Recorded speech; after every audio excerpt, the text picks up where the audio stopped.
God's commandment. If we lived in a world where everyone told the truth, how much better that world would be.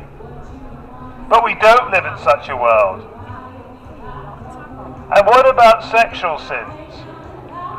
How many of us have committed sins like that, which would offend a holy God? You see, David said that all sin ultimately is against God.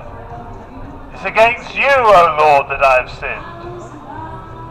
And this is when he just realized the extent of his sin in basically committing adultery against Bathsheba and causing the death of her husband.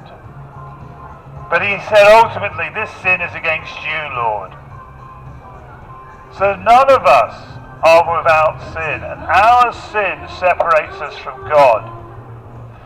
But the good news is that when Jesus died on the cross, he paid the price for our sin, that we may be forgiven. But to access that salvation, we need to call upon Jesus.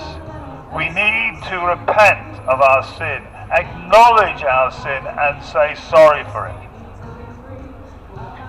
Now you might say, but science has disproved God.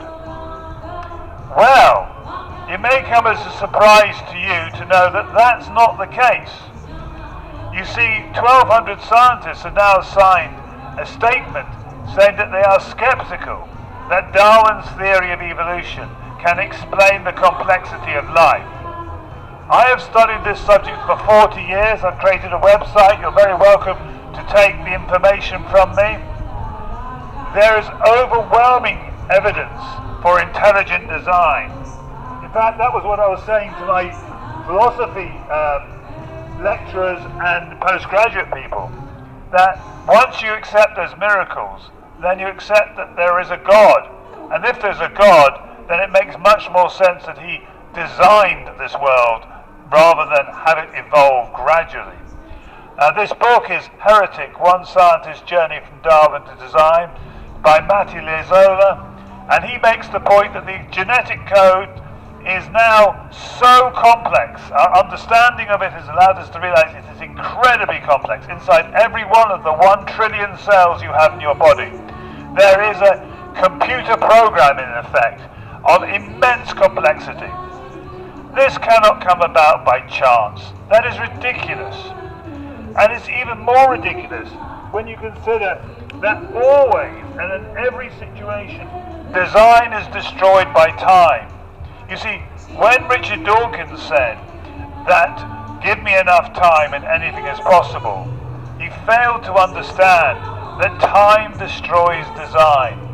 We see this in the book by Professor John Sanford of Cornell University called Genetic Entropy, and he makes the point that time destroys design.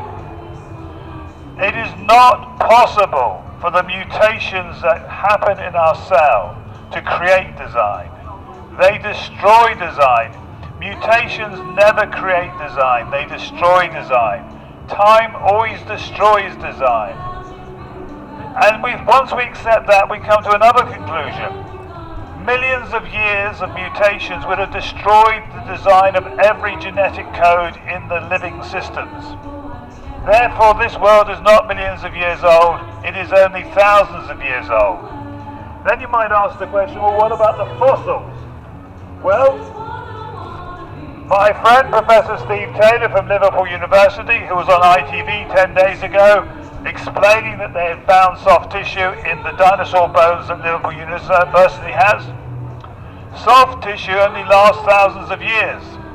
My friend Professor Steve Taylor, 10 months ago, actually about 15 months ago, gave a scientific paper, and in that scientific paper to the science conference, he made the point that there is over 100 scientific papers already produced showing soft tissue in fossils, including dinosaur fossils, and his paper was about the fact that every dinosaur bone fragment that was sent to be tested for carbon-14 had carbon-14. Carbon-14 only lasts thousands of years. Professor Steve Taylor knows full well from all